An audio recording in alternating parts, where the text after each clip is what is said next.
মধ্যপ্রাচ্যের দেশ সৌদি আরবে পাসপোর্ট ডেলিভারি নিয়ে বিপাকে প্রবাসীরা। বাংলাদেশ থেকে কোনো ধরনের এমআরপি পাসপোর্ট আসছে না দীর্ঘদিন ধরে। এ নিয়ে ক্ষোভ প্রকাশ করেছেন প্রবাসী রেমিটেন্স যোদ্ধারা। অনেকের পাসপোর্টের মেয়াদ না থাকায় আকামা করতে পারছেন না, যার ফলে আকামা করতে কফিলকে জরিমানা দিতে হচ্ছে। বিস্তারিত রাকিব হাসানের রিপোর্টে। মধ্যপ্রাচ্যের দেশ সৌদি আরবে পাসপোর্ট ডেলিভারি নিয়ে বিপাকে প্রবাসীরা। বাংলাদেশ থেকে কোনো ধরনের এমআরপি পাসপোর্ট আসছে না দীর্ঘদিন ধরে। এ নিয়ে ক্ষোভ প্রকাশ করেছে প্রবাসী রেমিটেন্স যোদ্ধারা। অনেকের পাসপোর্টের মেয়াদ না থাকায় আকামা করতে পারছে না, যার ফলে আকামা করতে কফিলকে জরিমানা দিতে হচ্ছে। এ বিষয়ে দ্রুত ব্যবস্থা নিতে প্রধান উপদেষ্টা ডক্টর ইউনূসের সহযোগিতা কামনা করছেন ভুক্তভোগী প্রবাসীরা। এদিকে পাসপোর্টের আবেদন গ্রহণ ও টেকনিক্যাল কর্ম শেষে দ্রুত দেশে পাঠানোর ও পাওয়ার পর দ্রুত প্রবাসীদের বিতরণের কথা জানান কনসাল জেনারেল এমআরপিএফ।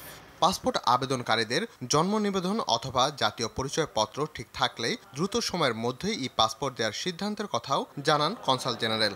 এমআরপি ইস্যু করার ক্ষেত্রে কিছুটা আমার এখন সময় লাগছে, কারণ এখানে টেকনিক্যাল কিছু সমস্যা হচ্ছে। আমরা তো বেসিক্যালি কনসুলেট থেকে আমরা এমআরপি অ্যাপ্লিকেশন রিসিভ করি এবং প্রাথমিক যেসব কাজ আছে সেগুলো আমরা করে থাকি, কিন্তু মূলত এটা ইস্যু করা হয় বাংলাদেশ থেকে, এবং বাংলাদেশ থেকে পেলে আমরা এখানে ডেলিভারি করি অ্যাপ্লিকেন্টের কাছে। তো বর্তমান সময়ে কিছুটা যান্ত্রিক সমস্যার কারণে দেরি হচ্ছে, যেটা আমরা আমাদের হেডকোয়ার্টার্স এবং অন্যান্য যেমন রিয়াদে আমাদের দূতাবাস এবং অন্যান্য যারা কর্তৃপক্ষ আছে তার সাথে যোগাযোগ করে এটা যেন দ্রুততম সময়ে আমাদের অ্যাপ্লিকেন্টরা পেতে পারে, সেই জন্য আমরা চেষ্টা করছি। সৌদির প্রবাসীদের দাবি, তারা প্রবাস থেকে রেমিটেন্স পাঠিয়ে দেশের অর্থনৈতিক চাকা সচল রেখে চলেছে, অথচ এই প্রবাসীদের ব্যাপারে কেউই মুখ্য ভূমিকা রাখছে না বলে অভিযোগ তাদের। এদিকে বাংলাদেশের আগারগাঁও পাসপোর্ট অফিস থেকে যান্ত্রিক ত্রুটির কারণে পাসপোর্ট আসছে না বলে ইতিমধ্যে দূতাবাসের নোটিশ দেওয়া হয়েছে বলে জানানো হয়।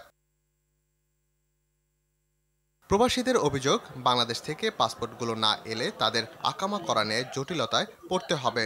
বাড়তি গুনতে হবে প্রায় 30 থেকে 40 হাজার টাকা জরিমানা। ওইখানের জন্য বলে এখানে যাও, এখানে যাও, এখানে যাও, এখানে যাও, লেফট রাইট করতেছে। এটা কি করা? বাংলাদেশও ফাটাই দিব, বাংলাদেশ থেকে ফাটানি করে কি করবো না করবো আল্লাহ আলম। তো আমরা কি করতে পারি? অঙ্ক রিসিভ নিয়ে গেছি, সে বলছে যে পাসপোর্ট কবে দেবো তার কোনো গ্যারান্টি নাই, শিওর নাই। ওই বাংলাদেশ এজেন্সি মেশিন নষ্ট হয়ে গেছে, অলরেডি 3.5 মাস গেছে গা। প্রতিদিন কি আর কাজ বন্ধ আসা যায়? আমাকে কোনো ছুটি নাই। জুলাই মাসের 31 তারিখে আমাকে পাসপোর্ট দেবো বলছে যে 2.5 মাসে পাসপোর্ট আসা পরে। আমি 3 মাস হয়ে গেছে পাসপোর্ট নিয়ে আসছি, এখন আমার পাসপোর্ট আসে নাই। সবসময় একটা ভোগান্তির মাঝে এম্বাসির মাঝে আসলে এখান থেকে ওখানে বাড়াবো, এখান থেকে এখানে বাড়াবো, মানে কোনো কাজের কোনো একটা সিস্টেমই নেই। পাসপোর্ট জটিলতার কারণে দেশে ফিরতে পারছে না অনেক প্রবাসী। মা বাবা কিংবা স্ত্রীর অসুস্থতার খবর শুনেও দেশে ফেরা হচ্ছে না এই প্রবাসীদের। শুধুমাত্র নতুন পাসপোর্ট হাতে পেলে তারা দেশে ফিরতে পারবে, অন্যথায় চরম বিপাকে পড়বে এই রেমিটেন্স যোদ্ধারা।